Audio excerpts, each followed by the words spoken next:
هنحضر مع بعض النهاردة طاجن حلو قوي. ينفع في العزومات وسريع وفي اي وقت تعمليه. هنجيب طاسة كده على النار او صينية اللي انت هتحطيها في الفرن او الطاجن. تمام، او تعمليه في حلة برا مفيش مشكلة. هنحط كده قطعة ليا مفرومة، وهنحط قطع لحمة عصافيري. يعني ايه عصافيري؟ يعني متقطعة صغير خالص. ممكن تعمل باللحمة، يتعمل بالفراخ، يتعمل بالكبد والقوانص. تمام. تابعيني لاخر الفيديو هتشوفي احلى طاجن بتكات جميلة جدا تخليه يشرفك قدام اي عزومة. تمام كده. هنحط بقى اللحمة كده ونشوحها مع اللية بالشكل ده كده. ولو عايزت دهون اكتر هنزود شوية زيت، مش اكتر من كده. اشوح بقى اللحمة لحد ما تاخد معانا لون حلو بالشكل ده كده. تابعي الفيديو للاخر، هتلاقيه يعجبك جدا وهتقومي تعملي الطاجن ده دلوقتي. ومفيد جدا عن الرز وعن المكرونة وعن اي حاجة. تمام. في البداية لو وصلت معايا للنقطة دي حطي لي لايك واشتركي في القناة وفعلي الجرس. بعد كده هنحط بصلاية مفرومة واقلب مع اللحمة. انا بعد البصلاية لقيت اللحمة ناشفة مفيهاش دهون، حطيت شوية زيت. تمام كده. وحطيت قطعة توم مفرومة. نقلب. حطي لي لايك لو ناسي حبيبة قلبي، واكتبي لي في الكومنتات بتتفرجي عليا منين، واكتبي لي بتعملي الطاجن ده بالطريقة دي ولا لا. تابعيني بس وانت هتعرفي طاجن ايه. تمام كده. هنحط بقى كوبايتين شوربة. ميزة الطاجن ده كله في حاجة واحدة، ما بتستخدميش حلل ومواعين كتير. هتبل بقى فلفل وبهارات بالشكل ده كده. مش هحط ملح دلوقتي عشان اللحمة بتاعتنا تستوي. وعشان تستوي هحط معلقة سكر صغيرة.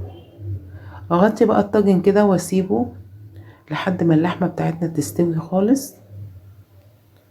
تمام كده. احط بقى معاها معلقة صلصة واقلب.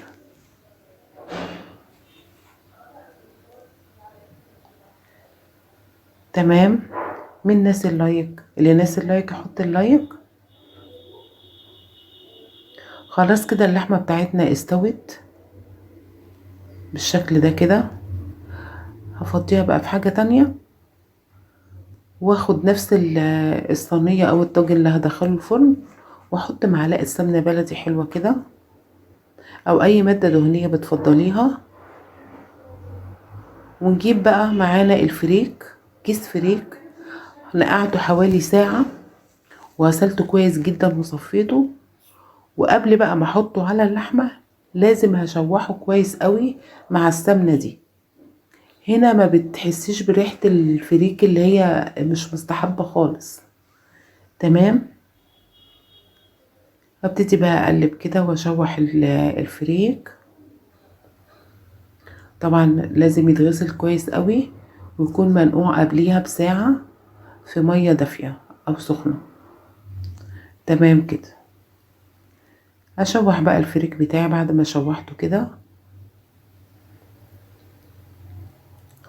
اللي الناس اللايك حط اللايك واكتبوا لي كومنت لو هتجربي الطاجن هتجربيه بالطريقة دي او بتعمليه بطريقة تانية.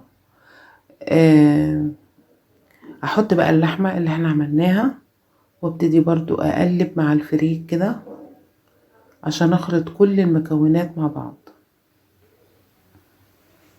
تمام كده. عايزة اقول لكم الريحة تحفة وطعمه فظيع بجد، وسريع جدا ومبياخدش اي وقت، ويشرفك في اي عزومة تعمليها.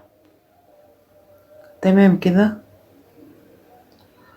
هزود بقى مية او شوربة اللي عندك، لان انا حاطة شوربة قبل كده في اللحمة، وعندي اللحمة. فلو زودتي ميه مفيش اي مشكله. احط بقى ميه على الفريك كده. نسيت اقول لكم في الاثناء دي الفرن يبقى سخن عشان احط الطاجن على طول.